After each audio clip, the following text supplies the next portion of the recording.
Hi, this is Carolyn, and I'm here with Erin. And I guess this is the most exciting day of the year for adult recreational tennis players. Or the worst. Or the worst. Yeah. So this is the day after ratings came out. Were you up at 12 o'clock to see? I was. You were? Okay, I saw it too. I saw it too at 12 o'clock. Actually, my husband was looking and he told me he didn't get bumped. I know. I was bummed. I wanted him to get bumped.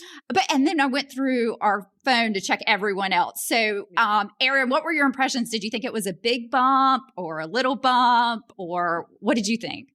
So I went to bed kind of early last night, and then I woke up and I felt like it was like morning time, but it was like 11:59. Started looking at my USTA app and I was like, oh, they haven't done it yet. And literally at 12 o'clock, 12:01, you could tell that like things were taking a little bit more time to load, right? So I'm sure like most crazy USTA players were up doing this as well, or, first thing this morning. But I don't know that I think it was a big bump. There were some surprises to me, but I didn't feel like in our area of all the people that we know, there were, for me, very few surprises. There was a friend of ours, a good friend of Carolyn's and ours, that got bumped from a 3-0 to 3-5. And I'm so excited for her. She absolutely should be there. Right. Yes. But now, what did she say to both of us? She's going to quit. This is the pinnacle. She's going out on top. This is it. So she's going to quit now when she's at the very top of her game. Yeah. Yeah. I thought that was fun. Which is crazy because she should absolutely be a 3-5. And I'm so excited for her. She's very good. Yeah. So she told me via text this morning that she was going to quit, go out on top, and we giggled or whatever. But I also said, nope, you are going to ride this upswing with Carolyn and I. So, so I'm excited about that.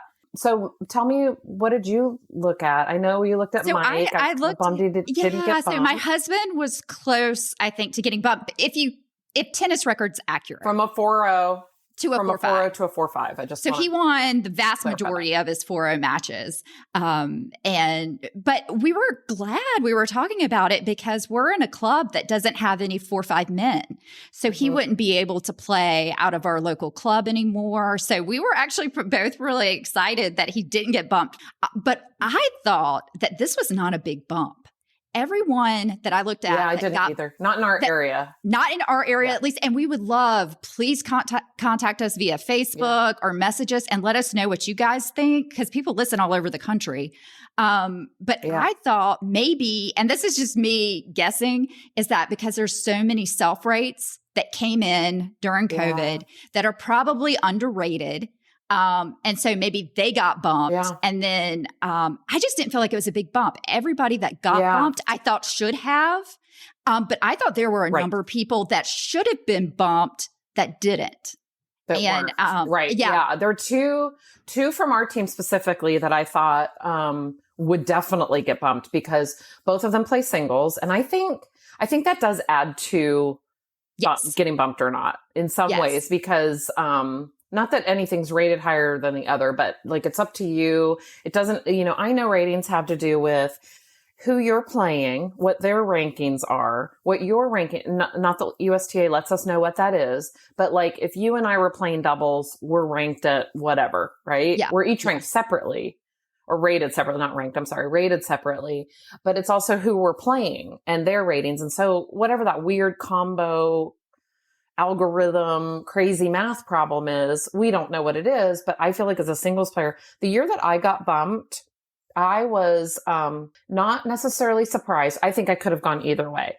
And it was kind of nice that it was a surprise. But I remember playing at States, and I've told this story before. I played a woman who was a really, really good singles player, and I beat her like 6-0, 6-1 or 6-1, 6-0.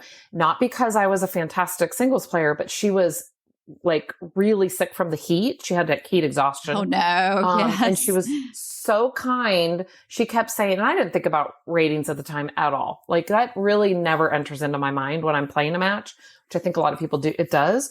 But I remember thinking that could be a match that kind of puts me over the edge of getting bumped because I knew she was really good, but she was also so kind. She was like, I want to give you a fair win. I don't want to retire this match, And I was thinking in my mind, well, maybe you should, because this is going to get me, kind of on the edge.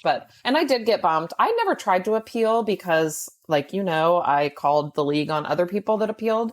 But for as much as I like winning and would have loved to have won like states or sectionals or nationals at 3-5. I really enjoy playing 4-0 tennis. I just do. So I didn't appeal, but Carolyn has appealed many times. Yeah, I've which I think is 3 crazy times because now to see. I just wanted to see before the podcast. I did it as research. I told you, I was like, I'm going to appeal right now to see if it matters. And the reason I did it, so we have a man at our club who tried to appeal down for the past 3 to 4 years. And he was always, he was always denied. And then this year it was finally approved. And so that's why I was thinking, well, maybe there's more self rates that are higher level that he must be so happy. Yes, because, okay, let's talk about, just for people that are listening, maybe 2530s, what are the benefits of getting bumped up? Good question. And then maybe the downsides too. It really does limit your teams.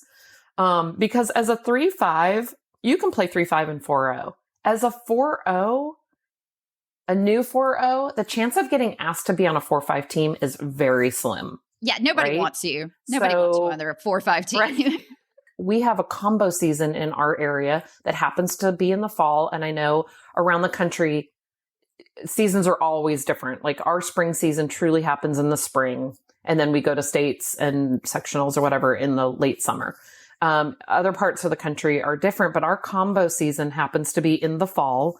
And like I was saying, and, you know, even like tri-level, it does start to matter what your level is when you have like a combo season, like, you know, a 3-0 and a 3-5 playing together for 6-5, or a 3-5 and a 4-0 playing 7-5 together.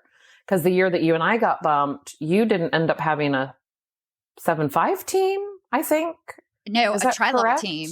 It was a tri-level team. A tri-level, because there were too many 4-0s. When you were a 3-5, we already were loaded up. You and I were both 3-5s. We were already loaded up with 4-0s. Yes. So then this last summer when I captained, we didn't fit on a team anymore because I played as a 3-5 on that team. And I don't know that you played on that team at all. I didn't play on that team. So there just wasn't a spot. There just isn't a spot, especially with tri-level. There's really, but that's one of the downsides. It's there's no room for you on the team anymore. A lot of times you go from the very top to the very bottom. And now from so many levels like combo, tri-level, mixed, you're no longer playing with the same mixed partner, or maybe you're the highest woman playing with a lower level guy.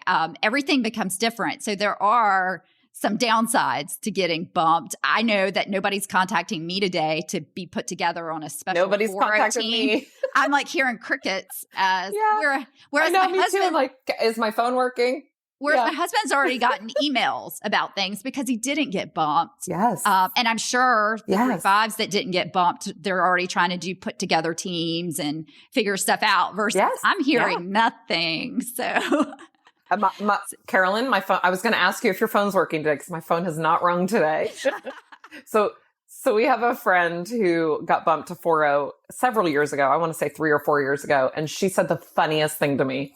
She said, everybody wanted me when I was the strongest 3-5 on the team. She said the second I turned to 4-0, it was like people acted like they didn't even know me. Yes. Yes. It's this weird, but I think it is really what's interesting about adult rec tennis. I do love, however, they figured out the system that some, you know, it's not like basketball, like I played where there's not like a beginner, intermediate, advanced level. You just go out and play. This lets you be the top of the top and then the bottom of the bottom. So it's really, it is a really good system if you think about it. It's not a perfect system, it really is. Obviously, but it's a very good system for adult sports. Yes. And I think more people would love to know. And we are going to have the ratings lady on. She is on we got to see if we can get her. Yeah, she would be fantastic. Yes. We may not be able to get her for the next few weeks because I'm sure she's fielding 1,000 calls about, but she's fantastic. And, but I think if people knew it had a little bit more control on how ratings were done, you know, maybe there would be less mystery, but that's kind of part of the fun too, I think. Yes. Yes. You know, like not really knowing how they decide, but you're right. It is kind of nice to know, like Carolyn and I played in a tournament, a couple weeks ago for abilities tennis, and we did well. We won our matches and won our 4-0 what was it? Our flight or whatever. But there was an open category, like 30 and above, 40 open, 50 open, whatever. And we were like, oh, maybe we could play in that too, just to get a little more tennis in for the weekend. We were so happy we didn't do that because that literally was like open meant like any ranking. And those ladies were 4.5s and 5.0s. We would have maybe not even gotten a game. Like, no, we were so happy to be ranked. Or like we were 4.0s and we were in the 4.0 category and we were happy to be there. Yeah. If you have a ranking, you shouldn't play in an open category is what we learned. Like if you have a rating, play in that rating. That's what we learned from that because we were watching them and just amazed. But okay, so we talked about the downsides of getting bumped, which is, people no longer want you on the teams. What's the upside? Tell me what's good about getting bumped? I will tell you my upside, and a lot of people will maybe, who knows what the percentage is, but a lot of people will disagree with this because a lot of people do want to go. For them, doing something fun means winning, right? Yes. For me, I understand that. I know you and I are not quite polar opposites anymore, but some people want to go out, and for them, the fun part of tennis is winning tennis. For me, I actually I plan on playing forever. I actually like going out and being challenged, and I would rather lose a match that I felt like I played really well than win a match that was just kind of easy and I just got to win. So the upside to getting bumped is now you're at the bottom of your next level up, right? And you have to figure out how to win at that new level. And you'll probably improve. Because you're playing better. You will. You will. Yeah. Not even probably. You will improve the better people you play. You're never going to be a great tennis player always being the top person, the top dog at that level, Yes. Congratulations to everyone who got bumped. I was really surprised that a number of people I knew who I thought would get bumped didn't get bumped this year. We would love if you would let us know what it was like in your local area as to whether you felt like a number of people that you thought would get bumped didn't get bumped, or if in your area it was a large bump. You can message us on our Facebook page, which is Second Serve Podcast, or contact us on our website, which is secondservepodcast.com. Thanks so much for listening and hope to see you on the court soon.